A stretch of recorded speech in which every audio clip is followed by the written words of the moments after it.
So, yan parang wish. Ito na naman tayo sa kubo na namin. Kubo namin to. Dito kami matutok for the next video. Kami lahat. So, yan. Yung mga iba doon sa lapag. Tapos kami dito sa doon sa ilalim yung mga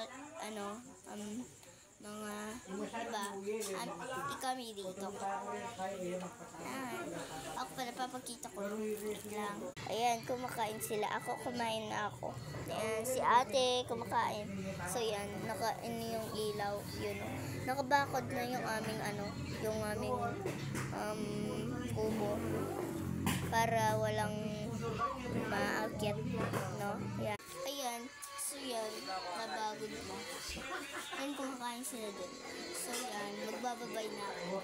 Bye-bye! Thank you for watching. Like and subscribe.